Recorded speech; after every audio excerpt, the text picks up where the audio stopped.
Howdy,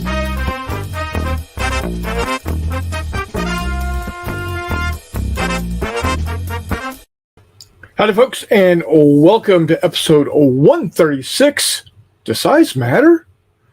Tonight, it's going to be a short show. I'm only going to run until 9 o'clock because over on Hex to Hex, Hexy and Toddy and McMurray are going to be doing an unboxing of some sort, and I don't want you guys to miss out on that. Now, McMurray said he would be joining me here in a little bit, I hope, but he is jumping over to do that unboxing over there at 9, so I'm going to wrap things up at that point. No Reese tonight. He let me know that he wasn't going to be able to make it, and that's okay. I don't know if the turkeys kicked the crap out of him again or what's going on, but you know what? Life happens, and that's okay. We do have an Ngwe here. He says, hey, everyone. Charles says, evening. Richard Keenan's in the house saying hello. Meandering Mike saying, greetings, y'all. And Ngwe gives us a thumbs up. So, yeah. Telemachus is here. Hello, folks. Hello, sir. Welcome, welcome. So, yeah. Does size matter? And what I'm referring to there is what size games do people like to play, whether it be a board game or a miniatures game. What scale? And I'm not talking about scale, although we could talk about that also. Y'all know my druthers. But when you sit down to play a game, how large are the forces? So obviously, and before we dig too deep, I'm going to do two things. One, got a 10% discount going. If I remember correctly, it's 10%. And y'all know I was going to talk about this. Had to happen. It's their anniversary sale over at Wiley Games. And it is a 10% off of everything. So, perfect time to pick stuff up. 10% off everything in the store. Miniatures, PDFs, books, cups, shirts, hoodies, you name it. They got it. If they don't got it, you don't need it. 10% off. It's an automatic discount. So head on over to wiley-games.com, buy stuff, support the small game designers, and Speaking of which, McMurray and I were over at Wiley headquarters this past weekend on Saturday. Man, was it fun. Started off right at 11 o'clock. We had two games side by side. We had Steve's game, which was Terror Island, where Turu the Terrible, the pterodactyl, had Specimen Zero or Specimen X or some shit like that. And hey, look, we got McMurray here. Just in time. What's up, everybody? Overview of what happened on Saturday. Oh, outstanding.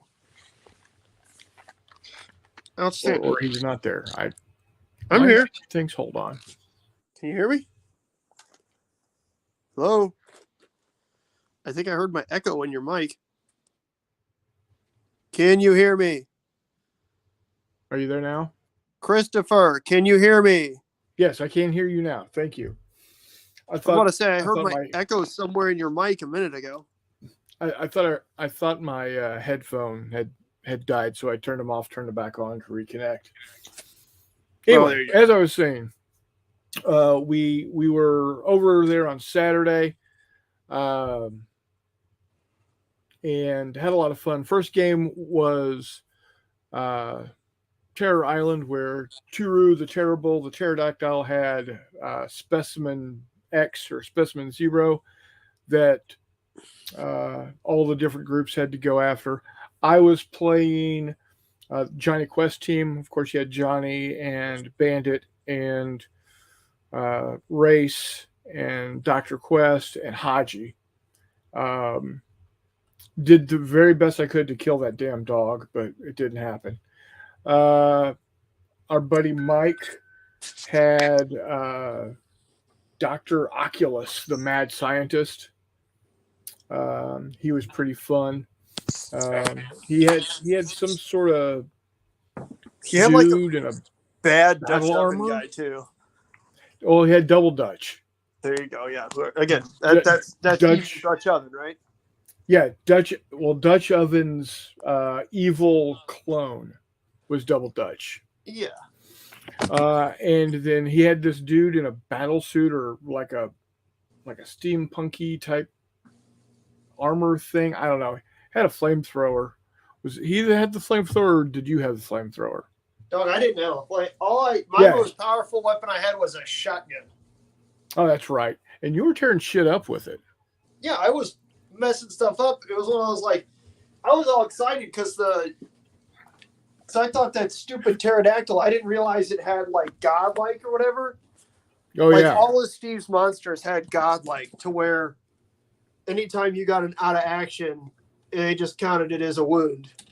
Right. So like that thing, the first turn that stupid pterodactyl, I stacked my card with the best dude and the move and the whole 9 yards. Blew its damn beak off. Rolled well, and then knocked it out of the sky with like an 11 or something. And Steve's like, well, it gets back up. What the shit? And then I had to fight that long bitch, that snake lady.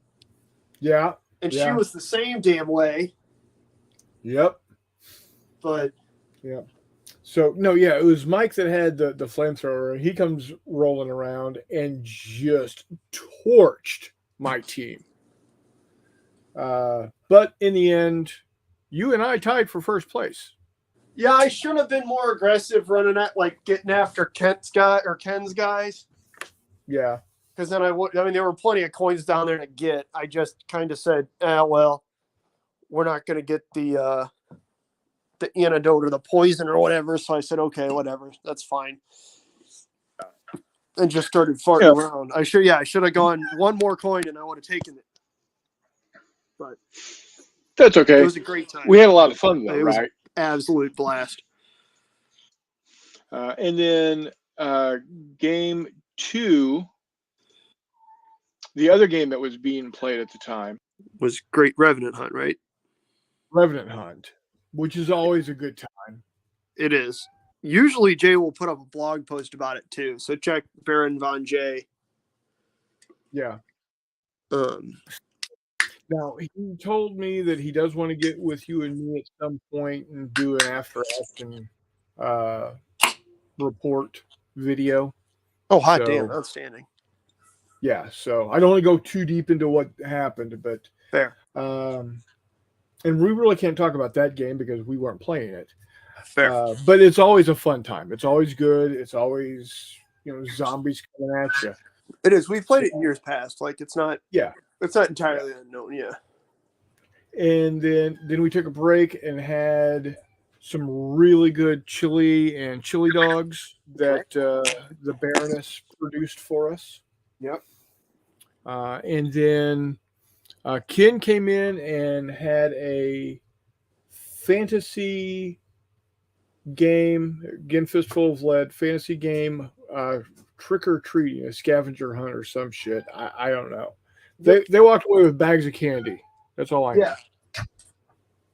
So, and the reason I don't know anything about that is because we played your game of Patriots and Rebels, Rebels and Patriots.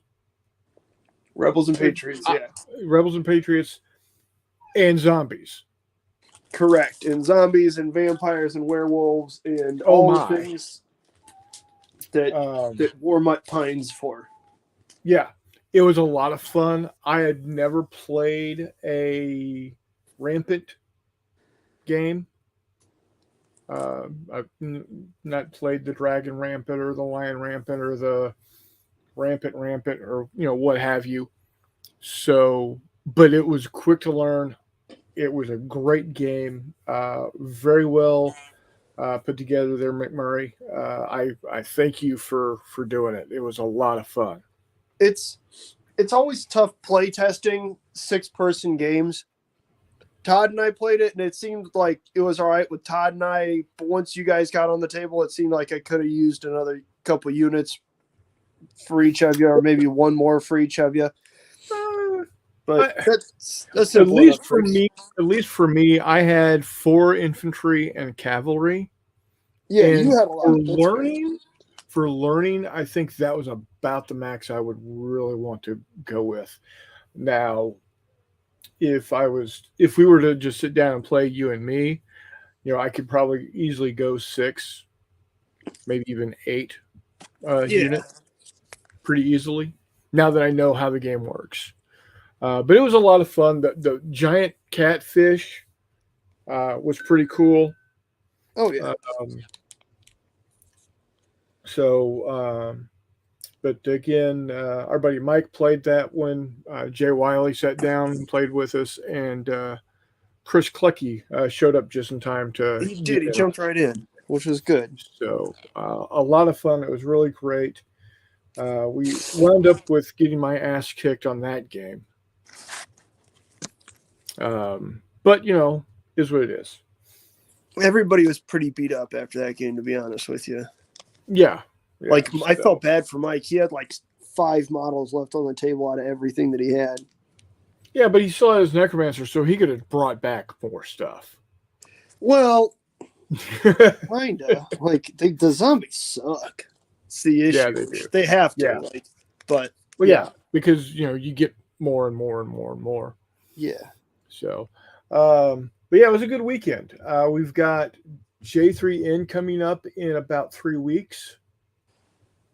And then after that, the first weekend of December, we're back over to Kansas City for Wiley Wargaming Weekend. So should be a lot of fun on both occasions. That's the day on the 2nd? Yes. Yeah. Yeah. I think it's going to be, they are going to go ahead and do it Friday night and Saturday. Oh, baby. Yeah, good stuff. Good stuff. Then they have made some crash space for folks, for out of town folks. Correct. And so I got hammered. I had some beers and some poop deck pappies. Oh, Jesus. Yeah. That's what gets you is Ken fixing you up the poop deck pappies. Well, Marshall made the first one. And Marshall is a damn good bartender. Fair. I saw how to make it, so I made the second one. I didn't want to bother him, so I, made my second one. And whereas when he made the first one, it was about a third of a glass of rum. I poured a little heavier, and I was like half glass of rum. There you go. Oh man! Got up the next day, and we went to breakfast, and all was well. So, but all in all, a great weekend. It was an outstanding time. Yeah. So, I already explained to everybody that this was going to be a short show tonight. I'm only going to go until 9:00 because at 9, you're skipping out and heading over to Hex to Hex. Yeah, we're doing a surprise unboxing over on Hex to Hex's channel. He doesn't even know what I'm pulling out of here, so it'll be entertaining, guys. Yep. I don't like double stacking, but sometimes they're just the scheduling. Hey, it has to happen, and that's okay. That's fine with me. It's all good. Like I said at the very beginning, we're episode 136. Does size matter? And we're talking about what size games do we like to play, whether they're miniatures or they are board games. What do we like to sit down and do? So and Telemachus, what's that? what is going on? Oh, turkey burger's almost ready for warm up. Oh, baby. So do you mean like skirmish or Right, exactly. grand So tactical Telemachus, operational? yeah, Okay. yeah. So Telemachus here says, I like large theater strategy games with multiple players. Unfortunately, those are hard to get people together. Minis are bored any time period. I love the madness and chaos. Yeah. So for me, it's really dependent on the time frame that I'm looking to play, as well as um, what I'm looking to do. So, for instance, for me, World War II infantry, I'm going to go with something that's not like really small tactical. I'm going to go, but it's not grand tactical. I'm going, your standard platoon level or company level plus, like I ain't been shot, mum. Okay. Or maybe even a little smaller at platoon level plus with chain of command. That for actually any type of World War II up through modern, I really like that level of play. There's still enough granularity to see what happens to my individual figures, but it's big enough to have be able to envision something like the battles you see in Band of Brothers. I gotcha. As far as uh, you know, getting into Cold War, I'm definitely more of a grand tactical where I'm wanting to see uh, battalion level combat, where you got multiple companies out there with assets, and then obviously if I'm going to do something like Napoleonics or something like that, you're definitely into you know a stand of dudes is worth an entire 250 300 guys, so whatever that works out to be, I guess what that's maybe a is that a battalion. What's up? Sorry. Yes, like so it's a stand of guys being representative of like 250 300 dudes. That'd be like a battalion of guys, and that's that battalion is moving around as a unit. So that's all that's getting into the definitely into the grand tactical scheme That of might things. be operational, to be honest with you. If each stand is a battalion, I guess, depending on how big the game is that you're looking at. Right, yeah. So definitely regimental, but not quite divisional. I mean, if a stand So is a battalion, you're looking at 3 stands to make yourself a regiment. I would hope you're at least regimental, yeah. right, yeah, yeah. You're definitely you're controlling a division worth of dudes, but yeah, It sounds almost like it's not quite operational. so like Almost. kind of the Rommel scale there, Mm-hmm. Right, which and is of course I love quite neat. Kriegspiel. To me, Kriegspiel is definitely operational in my brain. Yeah, I mean, then I see about Kriegspiel is there's not necessarily a set and defined unit size or anything like that, so you can kind of make it as large as you would like to a certain extent. Yeah, you make it as big or as small as you want it to be.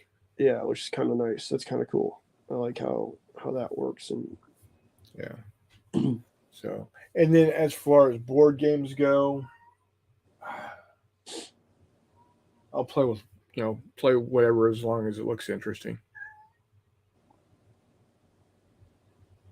that's fair. I tend to use miniatures for the more zoomed in stuff, and then roll through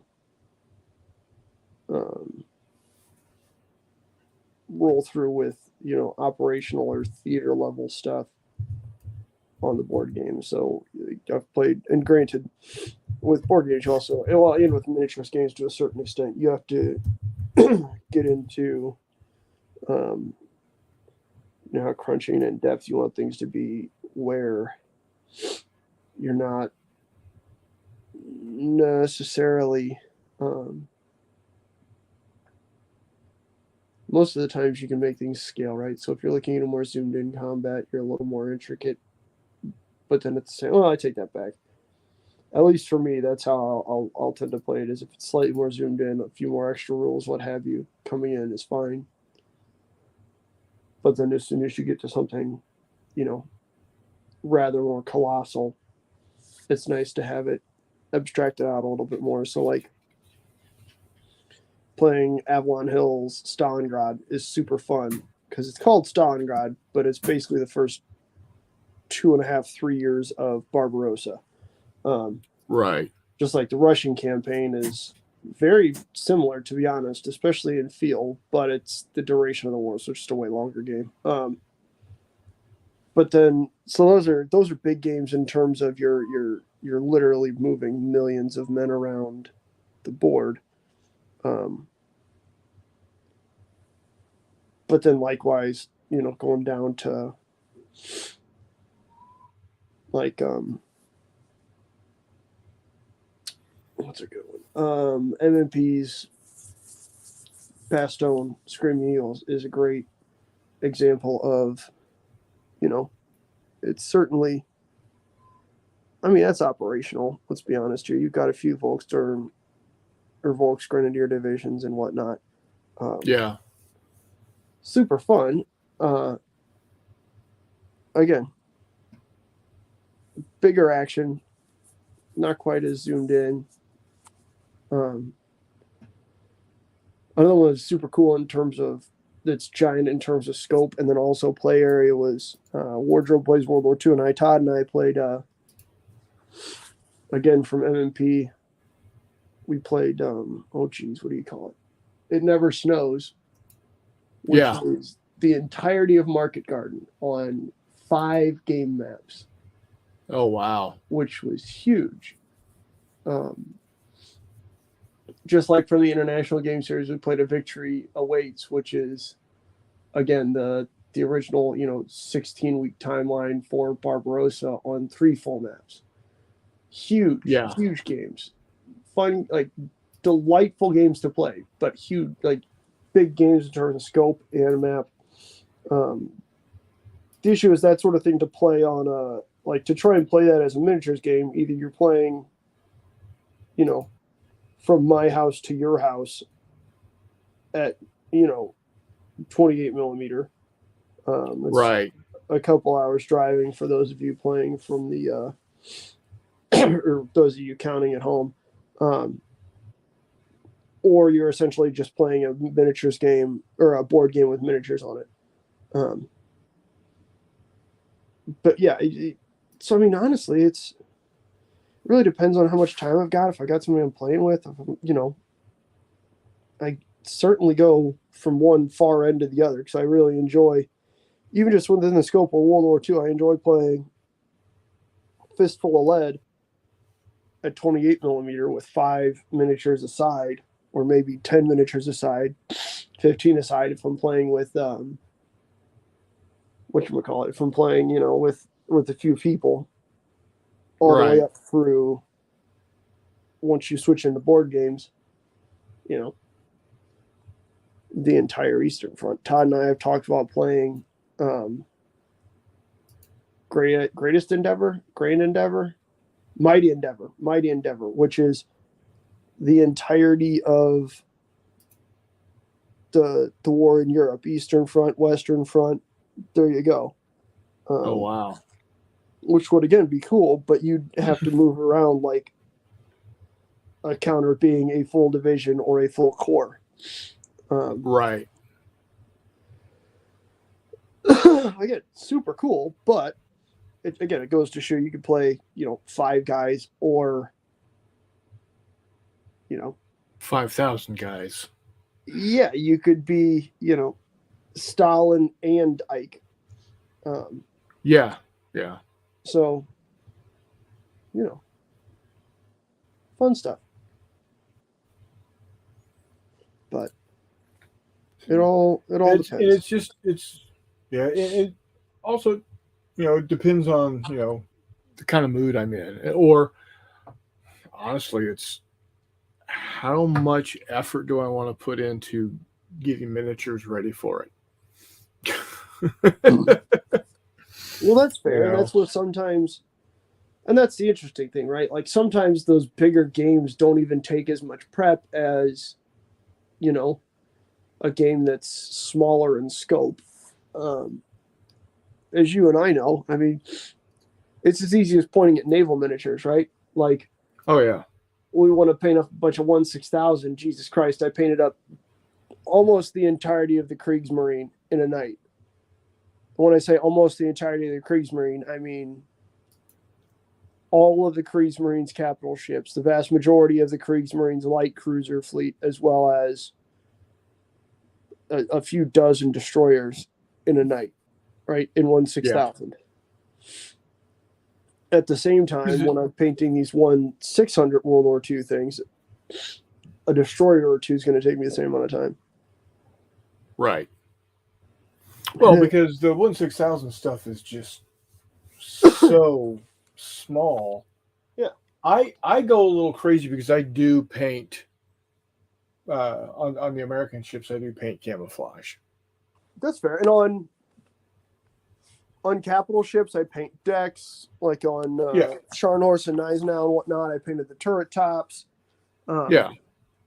So I mean, we certainly do it. It's just even with doing that, it doesn't. It doesn't take long. No. But the visual effect can be pretty outstanding when it comes right down to it. Yep. Yeah. I'm gonna say even painting these, when I painted those ships in 1/1200, it's a drastically different animal, and you know, a ship or two would take me as long as it took to paint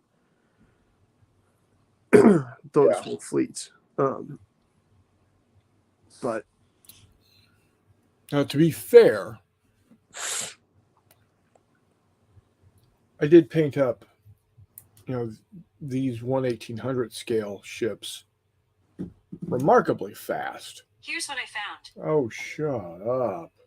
yeah, I mean, that's what, like, so with the 1/1200 or 1/2400 stuff, I'm the same way in terms of, I've got all these, I've got reasonably sized fleets sitting in front of me right here for the Spanish and the Americans. And then for the British, I think I've got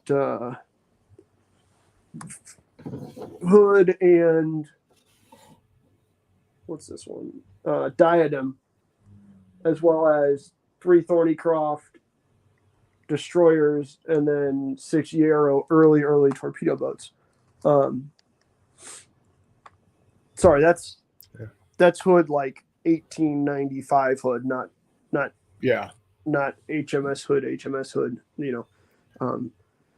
So, like, this one probably took me the longest. Missouri, done up in her camouflage, and I was still done in about an hour and a half. Yeah. So hang on. Let me get my. While you're looking for whatever you're looking for, Charles said the Mighty Endeavor played it all at once solo. Yeah. That's a bit much. Just West Front probably a smart idea, Mike.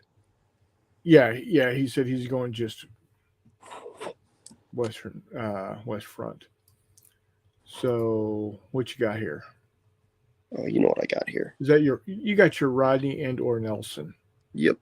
In 1/1200. That's a beautiful ship. God, that is just. So this was a little weird too. Like, I did this and the lighting isn't great because I'm sitting here and my laptop's on my lap and this is sitting here. But I almost did it a little cartoony. But I feel, especially once you zoom out, the effect. No, it looks good. But again, you're going for how's it going to look at 3 feet on the table? Yeah, and when you do that, it's rather distinctive and easy to see. Yeah. But yeah, so I mean, there's that guy. Here's HMS Roberts. My hand's over the thing. HMS Roberts. So a monitor. Yeah. Again. Now, are both of those 3D printed? Yep, these are both Gukek. I think these are actually the 1800 that you upscaled that I or upscaled. downscaled, or Not because he sells 1200s as well, but the 1800s tend to print a little bit better. Yeah. And then here's two additional Royal Navy destroyers that I did kind of in the same style, but you can see there. Oops, sorry. Let me scoot Roberts back. Yeah. These destroyers where they tend to not do the full-blown teak decks. Same with on the monitor. Yeah. That saves a lot of time, but it does. But same idea. I mean, you're still looking at. You still got the boats are painted and everything else. It's just. Yeah. And I didn't do Those the look whole good. number. At some point in time, I'll do the whole numbers, but I need to get a hold of it first. And this one's a little bit brighter, a little bit, closer to what the Roberts is, as you can see there. And then this one's a little duller, not by much, but a little bit. Mainly because there's just less of those flat spots to catch light as you'd be looking. It's a single gun. The bridge is far more subdued, stuff like that. But that's pretty fun. And at some point in time, I'm going to take these, and I just need to put the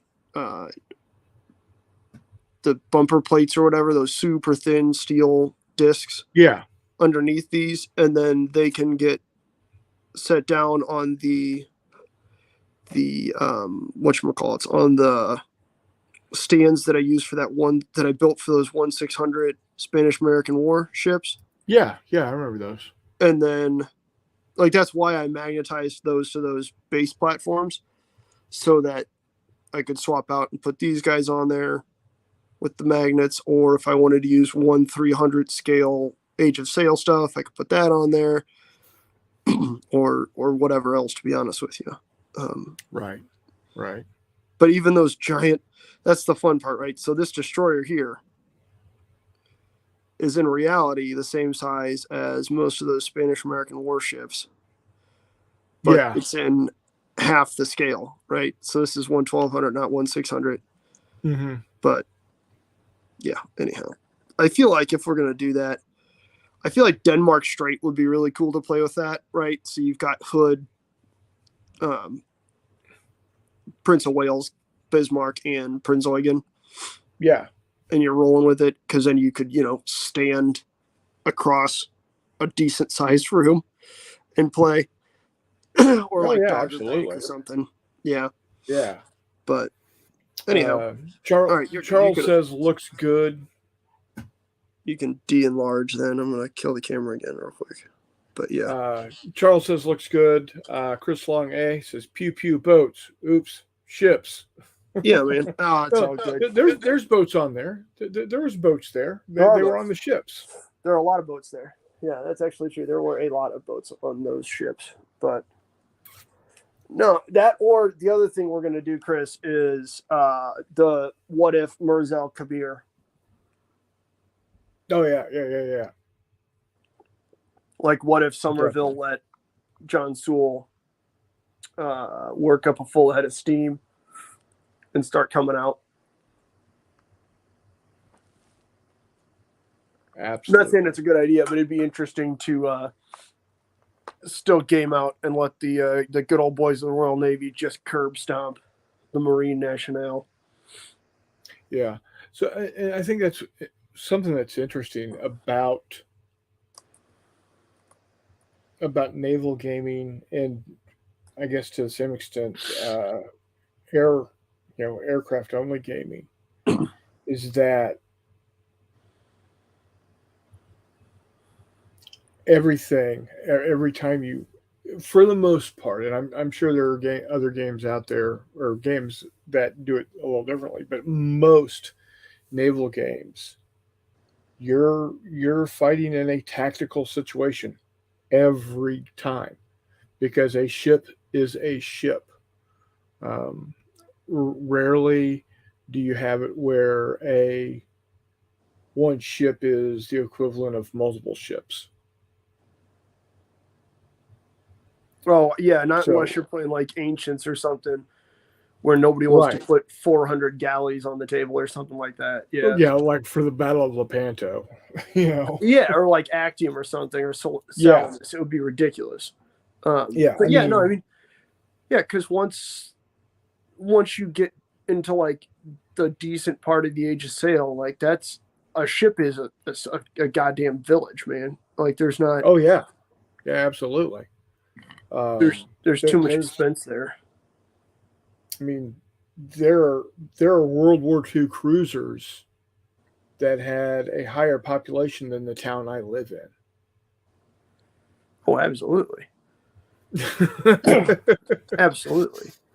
You know, Well, that's the thing, right? Like Victory mounted a higher weight of broadside by a decent chunk than Napoleon's Grand Battery at Waterloo, right? yeah, And that's the flagship of the Royal Navy, but not even the largest ship in the Royal Navy. So I mean, it's like historically, there's no way that you could really get to the point where you're playing a game that isn't, tactical, where one model represents one item. right. So I mean, I guess if you really wanted to, you could get out there and make a game that, a destroyer was the equivalent of a destroyer squadron.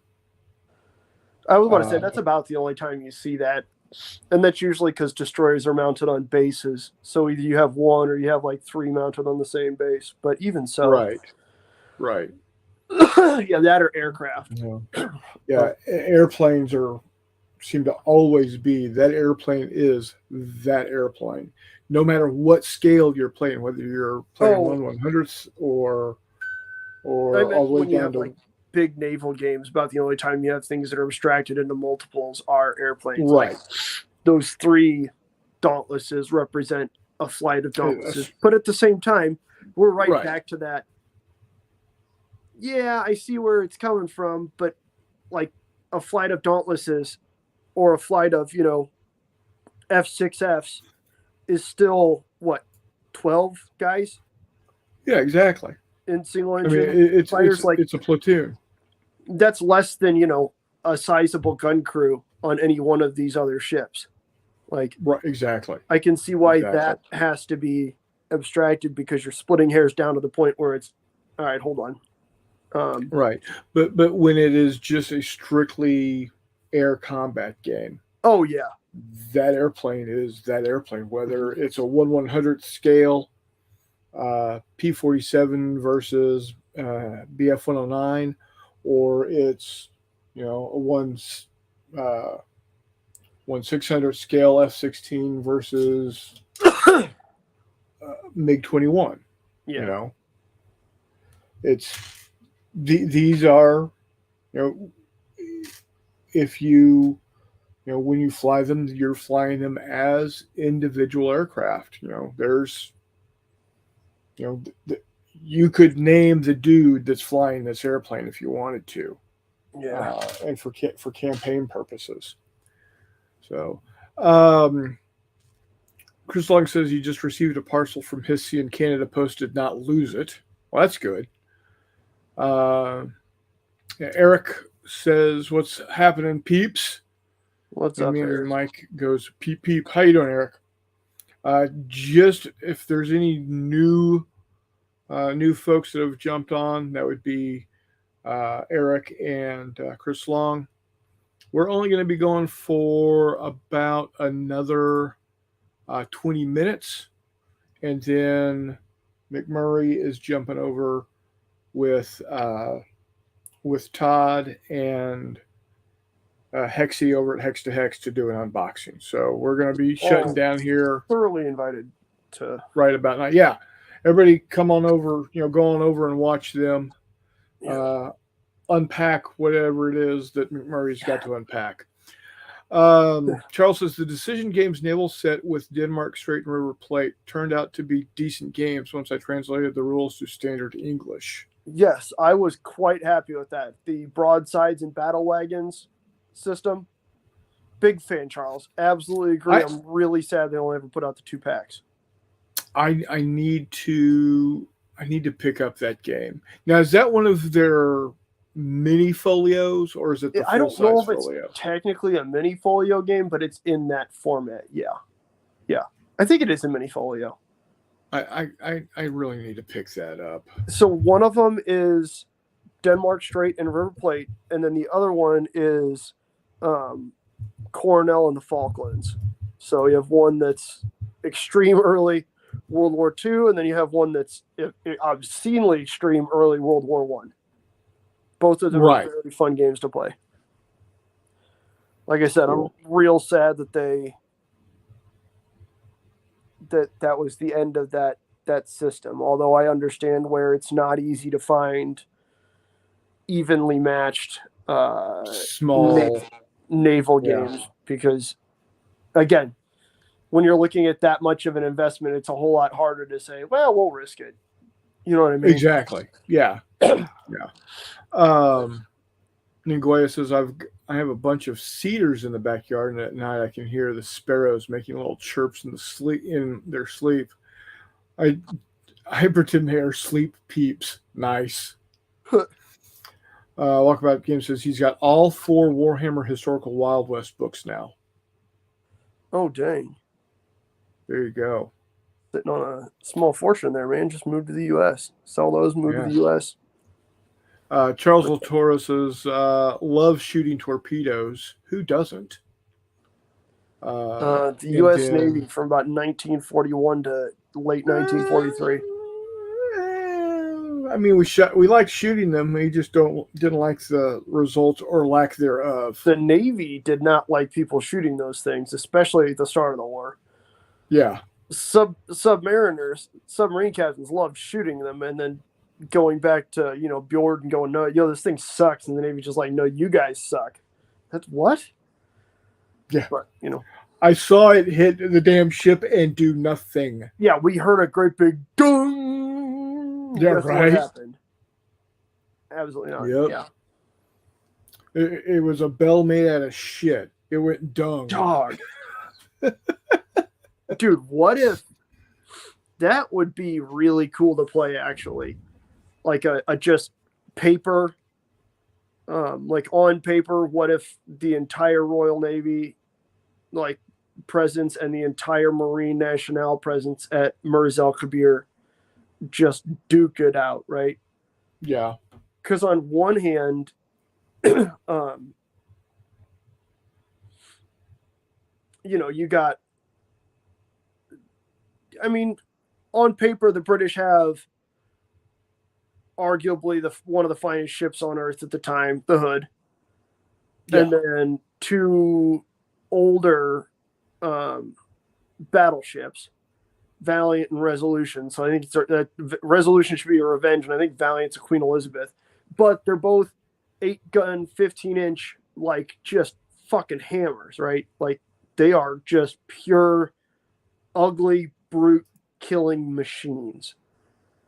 Right. And then the Marine Nationale, on the other hand, has 2 Dunkirks, which have the issue of if they get into a running away sort of fight, it's not a fight anymore.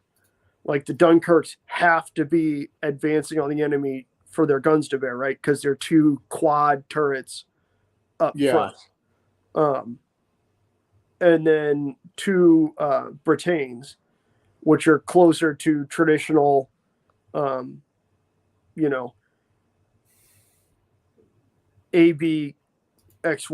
but they do have a Q turret. But the flip is that, so the Britannies push the French number of guns higher than the British, but the French are all at 13 and 13.5-inch guns.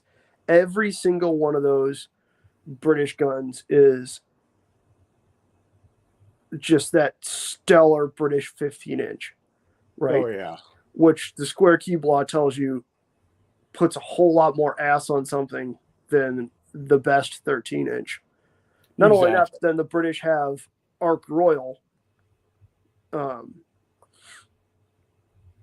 And it really makes you wonder, like, okay, right now Ark Royal hasn't engaged Bismarck, but would Ark Royal's,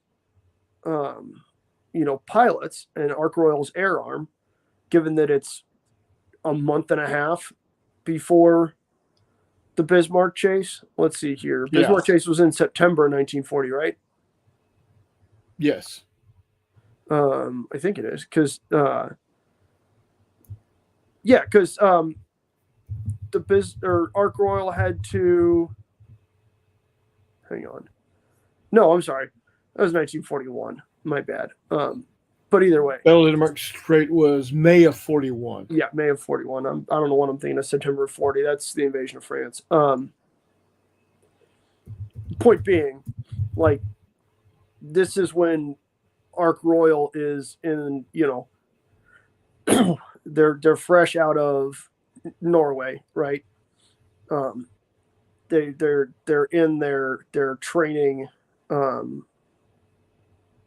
heyday, I guess. Like they're escorting stuff, being the incredibly excitable Force H. I think they stand a pretty good chance at getting some real smacks in on especially these slower, older French battleships. Yeah. Like the Bretagne, because I realize they're not, ancient, but I'm pretty sure, because they are pre-World War I, if I recall, they are probably drastically slower than Bismarck, which is going to make them a whole lot more, vulnerable to the, excuse me, make them a hell of a lot more vulnerable to torpedoes, as well as having an absolute laughable anti-aircraft defense. Like, obviously the Dunkirks have a pretty average mid-war or interwar AA defense. Looking at the Bretaignes, though, they have two single 47 millimeter anti-aircraft guns. You gotta be shitting me. Do these things fits? They did. Except for the refit was mainly on her main guns and increased and improved rangefinders for their anti-aircraft guns. Okay, so then they replaced with 8 3-inch guns. Okay, that's still just laughable, though. Yeah, especially because it was. Yeah. Anyhow, point being, yeah, those would have been eaten alive by torpedo planes. And then the other thing you got to realize is that the French had, I think it looks like 6 destroyers, while the Enterprise and Arethusa, also known as we eat destroyers. How are you? Right. Especially fucking Arethusa, man. As well as also we can pump torpedoes into you like nobody's business. And then 11 other 11 other destroyers, which it looks like are a whole bunch of Vs, which are impressive. A couple E-class. Keppel's actually a flotilla leader, I think. I'm just looking down the order of battle on Wikipedia. Yeah. Okay, a couple A's, again, a whole bunch of F's, which makes sense, but they do have an F flotilla leader. So, I mean, the point is, the French auxiliary forces are just smashed up. Not right off the bat, but pretty simply. Pretty quickly. They're because not only that, but they got some Chakals, Mogador. I don't know if there's any other Mogadors, but those would be certainly the most modern torpedo, or the most modern destroyers they've got. And even then, I think the Mogadors have 10 torpedo tubes, but two 5-inch guns. Like, come on now. It certainly wouldn't have been a dumper, but it'd be a cool one to see, man. It'd be a cool one to see as long as the French were able to keep pressing with their big guys. That'd be pretty slick. As soon as the British managed to put enough fish in the water to make Dunkirk and Strasbourg take evasive action that would turn them around, and then all of a sudden their 13-inch guns aren't involved in long-range gunnery, but are, purely there to turn around and get out of Dodge. The Frog Boys have a rather significant oh fuck moment. I don't know why we're talking about this. I apologize. I guess this is does size matter. Like, yeah. I mean, either side at Mers El Kabir would have had probably upwards of 10,000 servicemen involved on, let's see, 3, 15, 16. So, 10 to 20 vessels aside. Yeah. Shit, that might have to get played out, Chris. Mm-hmm. Maybe I'll design a scenario using find, fix, and strike. And then once a scenario is worked out, we'll start farting around with the aircraft rules and stuff for Ocean Thunder. Ocean Thunder, yeah. There you go. Yeah. To be honest with you, you could play the entire thing other than aircraft with Ocean Thunder as is. But aircraft would play a pretty huge part because you have a very distinct, interwar / early war aircraft disparity. Huh. Wow. Oh, damn. I'm getting a little hot and bothered here, Think about boats and stuff. Yeah, well, between that and the Battle of Big Bug that Warmutt posted earlier. Oh yeah, dude, that's a dream scenario for Fistful of Lead. Absolutely. That I actually got really excited about that because that's the sort of thing you could build on like a 2x2 table, or a 3x3 or a 2x3 table. Yeah, you got have a blast playing, and you could make it non-modular and really pretty. Yeah, exactly. Well, and it would be just an absolute hoot.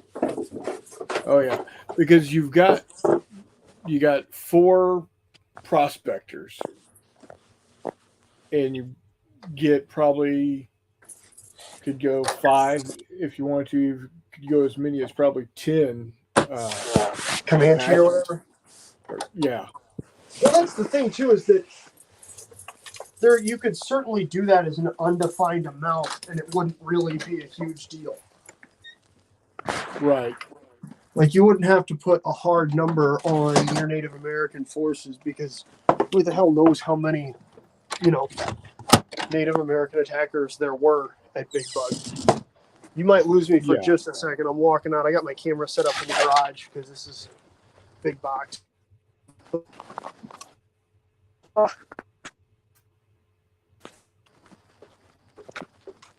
Shit. Well, while you're doing your thing, I'm going to read off some of these comments here.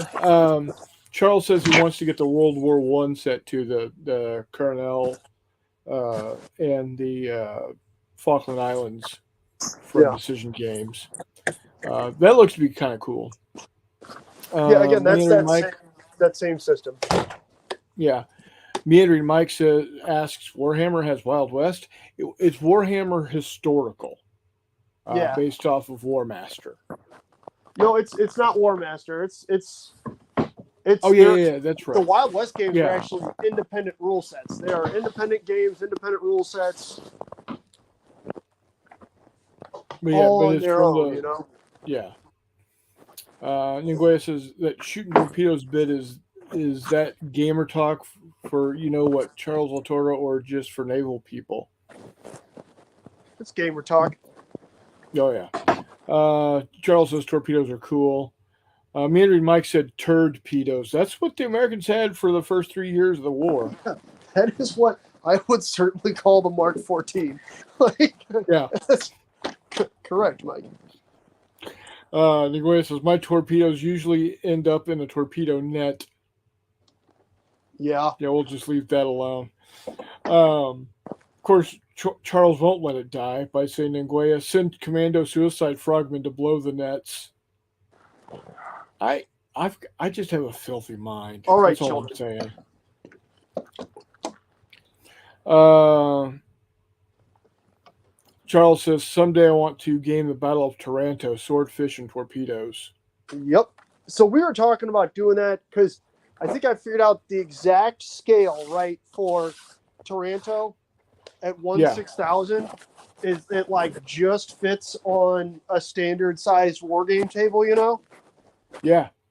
Like, I don't remember if it was a 6x4 or an 8x4 or what, but just something barely close to that. fits. And then we just have to figure out what kind of rules. Because the issue with Taranto is that I've never really seen a rule set for miniatures that circles around torpedoes. There's that Minden game that's all about torpedoes. That might be what we wind up doing, you know?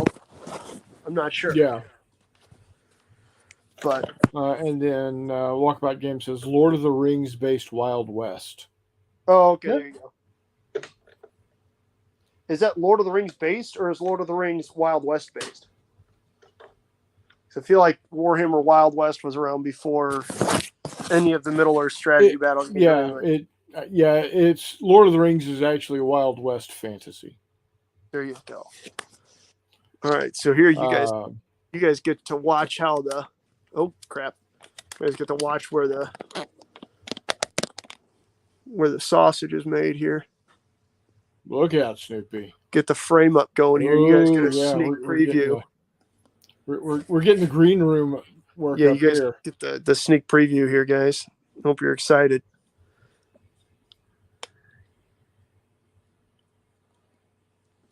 Charles says, this box is heavy as shit too. Where'd it come from? I shouldn't probably. New Jersey. Okay. It's from a guy. You're probably going to want to mark that out or pull it off or do something. There you go. Charles says, Minden okay, but I think would need some help. Yeah, I've never played a lot. I haven't played it extensively. I certainly don't necessarily know that game was meant to be like, played and enjoyed extensively on its own, right? I feel like it's more meant to be just a, hey, here's a cool game you can play if you want to. But all right, hey Chris, I gotta hop over. You guys, it's always good to see you. Yeah, we're gonna go ahead and wrap it up now. Give you time to get over there. Everybody else to head on over to Hexy's channel. I might watch a little, but also gotta get some time spent with the wife. So, guys, I know tonight was a short night, but that's because McMurray and Todd and Jeffy are doing a special unboxing over there at Hex to Hex. So head on over there, and until next time, we'll see you on the flip side. And have a great week.